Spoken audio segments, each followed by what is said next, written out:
తెలుగు కొత్త సంవత్సరం ఉగాది పండుగకు ఎంతో ప్రత్యేకత ఉంది. ఉగాది రోజు షడ్రుచులతో పచ్చడి, పంచాంగ శ్రవణం చేయడం ఆనవాయితీ. నూతన సంవత్సరంలో ఆదాయం, ఖర్చులు ఎలా ఉంటాయి, రాజపూజ్యం, అవమానాల గురించి పండితుల పంచాంగ శ్రవణం చేస్తారు.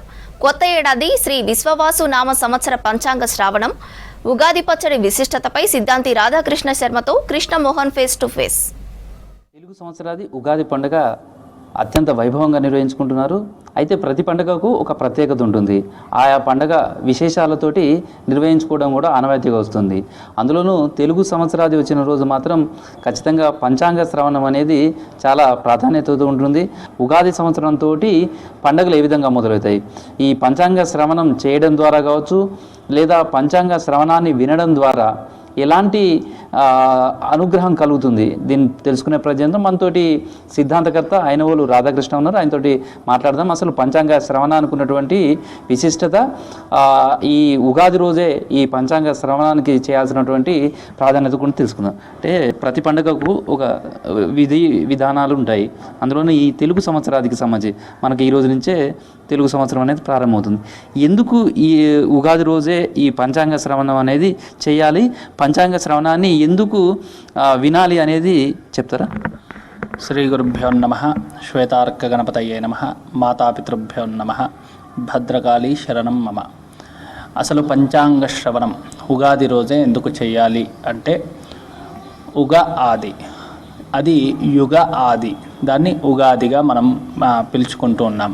అంటే యుగానికి ఆది అని చాంద్రమాన రీత్యా మనకు పండుగ ప్రారంభమయ్యేది. అంటే మన గణిత శాస్త్రం ప్రకారం, మనకు సిద్ధాంత శాస్త్రం ప్రకారము మనకు పండుగ ప్రారంభమయ్యేది చైత్ర శుద్ధ పాడ్యమి రోజు. కనుకనే ఈ పంచాంగము అనేది ప్రారంభమయ్యే రోజు కనుక ఈ యొక్క యుగానికి, అంటే ఈ యొక్క సంవత్సరానికి ఆది మనకు చైత్ర శుద్ధ పాడ్యమి. ఇది వసంతాన్ని తీసుకొచ్చేది. అంటే వసంతోత్సవం కూడా ప్రారంభమయ్యేది. అంటే ప్రకృతిలో మార్పులు కలిగే అటువంటి రోజు కనుక ఈరోజు మనము మొదటి రోజుగా భావించి ఈరోజు కొత్త సంవత్సరాన్ని ప్రారంభం చేసుకోవడం జరుగుతుంది. అయితే ఉగాది రోజు పంచాంగ శ్రవణం ఎందుకు వినాలంటే, కాలమానాన్ని అనుసరించి ఈరోజు పంచాంగము కొత్త సంవత్సరం ప్రారంభమవుతుంది కనుక ఈ పంచాంగాన్ని వినడం ద్వారా ఏం కలుగుతాయంటే, శ్రీకళ్యాణ గుణావహం రిపుహరం దుస్వప్న దోషాపహం గంగాస్నాన విశేష పుణ్యఫలదం గోదాన తుల్యం రుణం ఆయుర్వృద్ధితముత్తమం శుభకరం సంతాన సంపత్ప్రదం నానాకర్మ సుసాధనం సముచితం పంచాంగమాకర్ణ్యత. ఈ పంచాంగం వినడం ద్వారా ఏం కలుగుతుందంటే, మంచి గుణములు కలుగుతాయి అని చెప్తున్నారు, అన్ని శుభాలు కలుగుతాయి అని చెప్తున్నారు. అయితే ద్వాదశ రాశులకు సంబంధించి వాళ్ళ వ్యయాలు కావచ్చు, వాళ్ళ రాజ్యపూజ్యం కావచ్చు, ఇట్లా ఇవన్నీ కూడా చూస్తారు. అంటే అసలు ఈ ద్వాదశ రాశులను ఎట్లా చూడాలి, ఇది సంవత్సర కాలం ఆ ఫలితాలను ప్రభావితం చేస్తుందా? ఈ సంవత్సరం అంతా కూడా గోచార రీత్యా ఈ సంవత్సరము ప్రతి వ్యక్తి మన భూమిని కాపాడే గ్రహాలు ఉంటాయి. అంటే ఇప్పుడు చంద్రుని యొక్క ప్రభావం సముద్రాల మీద పడడం కానీ, సూర్యుని యొక్క ప్రభావం వల్లనే మనకు చెట్లు అవన్నీ కూడా మనకు ధాన్యాన్ని ఇవ్వడం కానీ, అదేవిధంగా గురుగ్రహ ప్రభావం వల్ల మన మీదికి ఎటువంటి ఆస్ట్రోనాయిట్స్ కానీ ఏమన్నా భూమిని రక్షిస్తూ ఉండేటువంటి గ్రహం మనకు బృహస్పతిగా చెప్తున్నారు. ఇదే విధంగా శని కూడా. ఇట్లా మనకు చెప్పబడినటువంటి, మన పూర్వీకులు చెప్పబడినటువంటి 7 గ్రహాలు, 2 ఛాయాగ్రహాలు, మొత్తం 9 గ్రహాలు. ఈ 9 గ్రహాల ప్రభావం మన మీద ఉంటుంది కనుక ఈ 9 గ్రహాలను విభజించినట్లయితే, 9 గ్రహాలను ఆధిపత్యం తీసుకొని 108 పాదాలు, 27 నక్షత్రాలు, ఈ 27 నక్షత్రాలకు ఈ 108 పాదాలుగా తీసుకొని మొత్తం 9 పాదాలుగా విభజించి ఒక్కొక్క రాశికి 9 పాదాలుగా విభజించడం జరిగింది. అట్లా విభజిస్తే 12 రాశులు అవుతాయి. ఈ 12 రాశులకు కూడా ఏదైతే 12 రాశులలోనే ప్రతి వ్యక్తి జీవితం ఆధారపడి ఉంటుంది కనుక ఈ 12 రాశులను మనం ఏ విధంగా అంటే మనము భవిష్యత్ కాలంలో మనం చేయబోయేటువంటి పనులు సక్రమంగా ఉంటాయా ఉండవా అనే విషయాన్ని మన గ్రహస్థితి చెబుతుంది కనుక మనం జాగ్రత్తలు వహించడానికి ఇది చాలా దోహదపడుతుంది. అయితే ఈసారి ద్వాదశ రాశులకు సంబంధించినటువంటిది ఒకటైతే, రెండు మీరు చెప్పినట్టుగా మొత్తం మన దేశం మీద ఈ సంవత్సరం ఏ విధంగా ఉండబోతుంది, విశ్వాసనామ సంవత్సరం అంటే అసలు ఈ విశ్వాసనామ సంవత్సరానికి ఉన్నతోటి అర్థం కానీ లేకపోతే దాని విశిష్టత ఏంది, ఇది మన దేశం మీద లేదా ప్రత్యేకంగా మన తెలంగాణ రాష్ట్రం మీద ఎలాంటి ఫలితాలను ఈ సంవత్సరం చవిచూడబోతుంది? ఇది విశ్వావసునామ సంవత్సరం. ఈ విశ్వావసునామ సంవత్సరంలో దేశ పరిస్థితి ఏ విధంగా ఉండబోతుంది అంటే, ఈ విశ్వావసునామ సంవత్సరంలో మనకు ఇంతకుముందు మన ఋషులు చెప్పిన విధానం ఏమిటంటే ఏమిటంటే అధికంగా ఉండబోయే అవకాశం ఉంటుంది. ధరలలో పరస్పర మార్పులు కలుగుతాయి. రాజుల యొక్క పరిస్థితులు కూడా కొంత ఇబ్బందికరమైనటువంటి స్థితి మనకు చూడొచ్చు. చోరభయాలు ఎక్కువగా ఉంటాయి. స్త్రీ యొక్క విషయంలో ఇబ్బందులు ఎక్కువగా స్త్రీలు ఎదుర్కొనే అవకాశం ఉంది అనే విషయాన్ని మనకు ఈ విశ్వావసునామ సంవత్సరం మనకు స్పష్టంగా చెప్తుంది. అయితే ఈ విశ్వావసునామ సంవత్సరంలో రాజు రవి అయినాడు. రవి రాజైన కారణం చేత అగ్నిబాధలు ఉండడము, పాడి పంటలు కొంత హెచ్చుతగ్గులు ఉండడం ఇవి జరుగుతాయి. కానీ మనకు విశేషం ఏంటంటే మంత్రి చంద్రుడైన కారణం చేత కొంత సస్యవృద్ధి కూడా జరిగే అవకాశం ఉంటుంది. దక్షిణాది ప్రాంతాల్లో రాజు రవి అయినాడు కనుక చోర భయాలు ఎక్కువగా ఉండే అవకాశం మనకు కనబడుతుంది. ఈ సమస్య తెలంగాణ అంటే విశాఖ నక్షత్రం వస్తుంది. విశాఖ నక్షత్ర పరిస్థితి కొంత ధనం అంటే చూపించుకోవడానికి మన ఈ యొక్క రాష్ట్రము అద్భుతంగా ముందుకు వెళ్ళే అవకాశం ఉంటుంది. కానీ ధన విషయంలో, ఆర్థికపరమైనటువంటి విషయంలో ఇంకా ఎక్కువగా అప్పులయ్యే అవకాశం ఎక్కువగా కనబడుతుంది. అయితే ఒకటేమో పంచాంగ శ్రవణం, ఉదయం పూట గుడికి రావడం ఇవన్నీ చేస్తారు.